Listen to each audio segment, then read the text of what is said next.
Well, welcome everyone to September Live. I am Angelina, a new face to the hosting. I am one of CorpNet's account managers, and I'm happy to have you guys all here. I hope that some of my partners are here, or if they are all new, welcome. I'm happy to have you.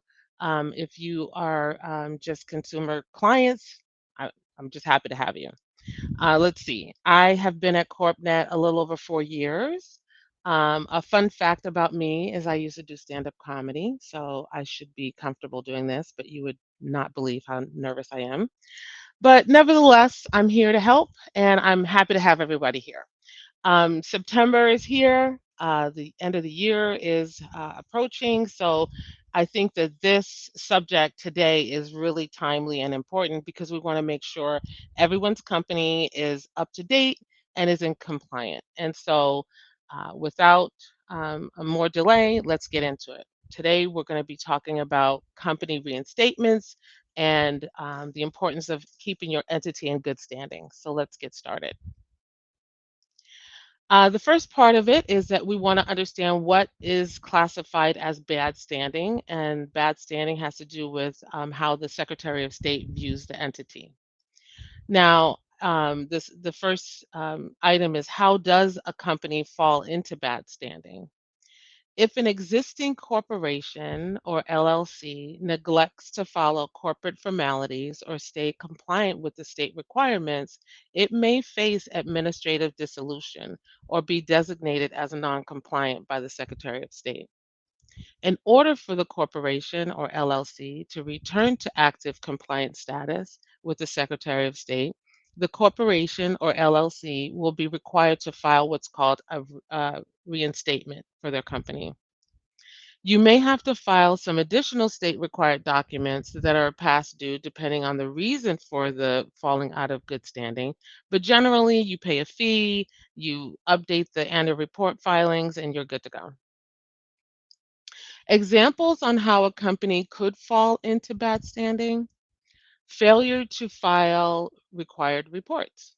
Not all annual reports are annual, sometimes they're biannual, but the state is known to make changes. A good example is Pennsylvania.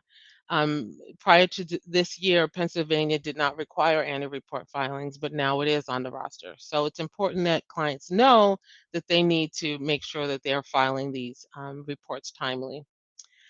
Failure to pay required fees, missing annual or biannual filing fees, not paying franchise taxes in the states that they apply, or ignoring late penalties or interest, um, registered agent issues, not maintaining a registered agent on file, or having an outdated or invalid registered agent address, or failing to update registered agent changes with the Secretary of State.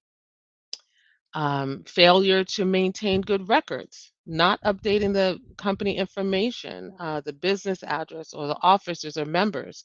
Remember, some states require that information to be logged with the Secretary of State. Not recording amendments if there's been a name change or ownership changes, legal or compliant violations, engaging in fraudulent or illegal activities, operating outside the scope of authority granted by the state. This is really triggering towards foreign qualifications. You can't operate in a state and be within that state and not let the Secretary of State know that you're operating. Failing to maintain proper corporate formalities like bylaws and minutes, or making sure that your finances to the company is separate.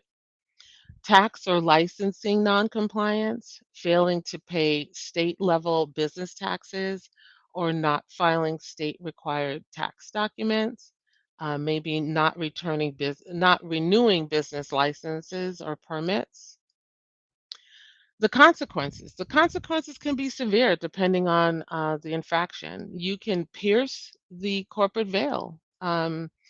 Part of the whole purpose of having your company legit is that you're going to be protected in terms of how you operate and your personal valuables.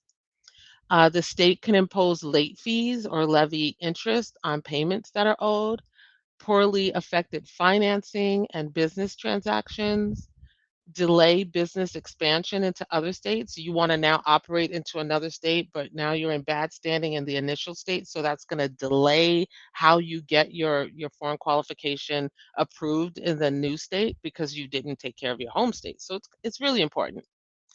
The state can dissolve the LLC or corporation, and so now you have to wait and hope that they will allow it. These are just all consequences. Examples on how a company could fall into bad standing. Failure to, sorry, I went backwards. Reinstatement filings. And this is going to talk to exactly what we need to do to actually get the company reinstated. How to file a reinstatement. Steps to file a reinstatement. Determine the cause for bad standing. Satisfy that compliance issue. Complete the reinstatement forms. They'll be specific to the state, and then pay the fees and wait for the certification. How CorpNet can help. CorpNet can actually file the reinstatement for your business. You can actually trigger the order on our website. However, it's important to note that the state fees won't be included. You'll have to, get in contact with me or your account manager. We'll contact the state and find out how delinquent the entity is and let you know exactly what the costs would be involved. So the other thing that I wanted to mention during this time is a lot of areas where your clients would have to pay close attention to. This end of the year, did you do everything that you needed to make sure that you're going into 2026 on a good note? So these are just some good reminders. Like, has your client hired any new employees? They're going to need an employer tax registration. Have they started selling in that particular state? They're going to need sales tax. Changing the business activity or purpose. Depending on the state, you might have to let the Secretary of State know that there's been changes. Has the business name changed? Obviously, the state and the federal government's going to need to know about that, and we can handle that. Assuming an alternative business name, this is a DBA, and CorpNet can assist with that. Change your business address, move to another location. Again, depending on the state, your business address might be something that needs to be registered with the state. Apply for a business loan. The entity has to be in good standing in order for you to be able to apply for a loan. So making sure that your client's entity is compliant is imperative. Expanding to a new state, changing the ownership of the business, changing your members or the board of directors. Again, this all leads into, depending on the state that the entity is filed in, you may need to file amendments with the Secretary of State to let them know that these things have happened. Selecting an S corp. Maybe it's a single member LLC and they want to run payroll for themselves. They need to do the S corp election, and we can help get that satisfied for you. Change your business entity type. Change from an LLC I mean, not change the management of the LLC. Maybe it was a member managed LLC and now it's a manager managed. um, Changing the number of shares authorized. The entity has fall out of compliance. Well, this is the whole, reinstatement kind of conversation, and we want to get ahead of the game and not have to utilize a reinstatement. Failed to file your annual report with the Secretary of State. You sold your business, you closed your business. You want to put the cherry on top. You want to dissolve the entity so that way you're not dealing with any existing bills that's in that business name. Business license or permit has expired. You held an annual meeting. You changed the number of shares that's authorized, especially in Delaware, they want to know. Um, Now we'll go into helpful resources. CorpNet has a host of information that can help your clients. One is the business name search tool. You can put in a couple of options and we'll look and see if the name is taken in the state. Now, we can't guarantee that that name is going to be available, but we could at least let you know that it is or isn't available. We have an interactive business structure wizard tool that goes through a number of questions. And at the end of those questions, it will tell you the entity type that is typically used in that particular activity. So it's really helpful. CorpNet compliance portal with monitoring and proactive alerts. If you give us a list of your entities that you represent and the states that they're registered in, we'll do a compliance check and let you know if there's any low-hanging fruit that your clients need to make sure that they get those annual reports filed. And then we'll put all of those entities in your portal and remind you when the compliance come up every year. Annual meeting minutes, we draft those. No matter how big your corporation is, you need to have those drafted. It's a federal requirement. Business guides and checklists.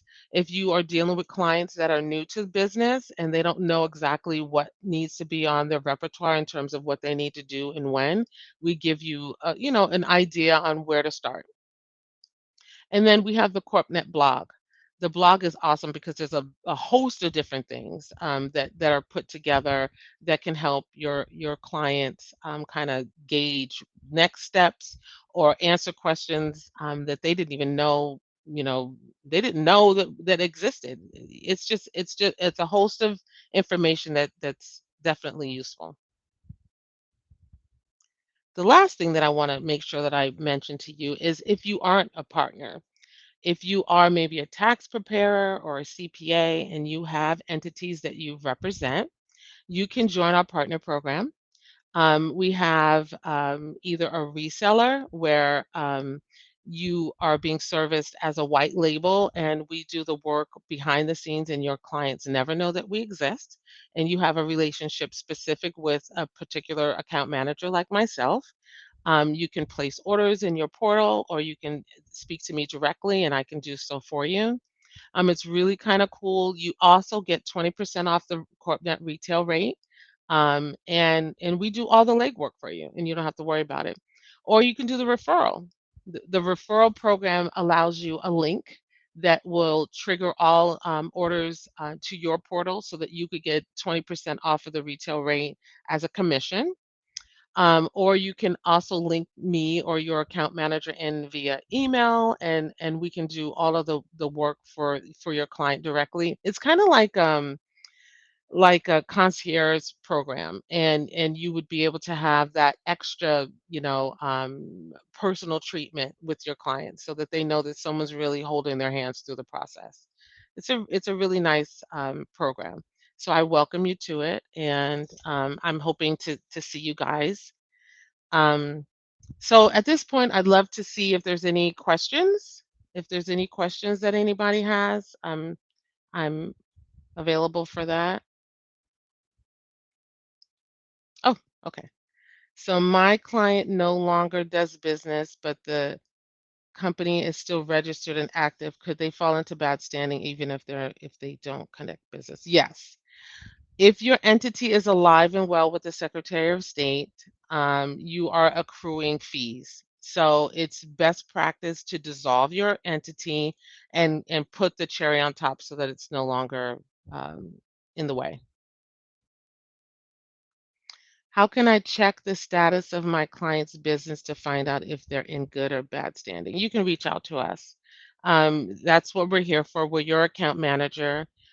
Reach out to us. Let us know the entity that you want us to do a compliance check on, and we'll do that for you. Does CorpNet offer any tools to stay onto compliance tasks so that my clients do not fall into? Yes, yes, that's what I spoke about in the prior tab. You can give us a list of the entities that you're representing and the states that they're filed in. We'll do a compliance check to make sure that they're active, and then they'll be put into your portal. And so in your portal, you'll see under compliance alerts when those annual reports or registered agent services due. Any other questions? How much does it cost to file a reinstatement, and does it yes, yes, everything, is depending on the state. So, you would the CorpNet has a base fee of 269 for the reinstatement, but if you're a partner, you're gonna get 20% off of that, and then it will include the, state fees. We'll get the state fees for you, and then get it done for you. So if that's it, okay.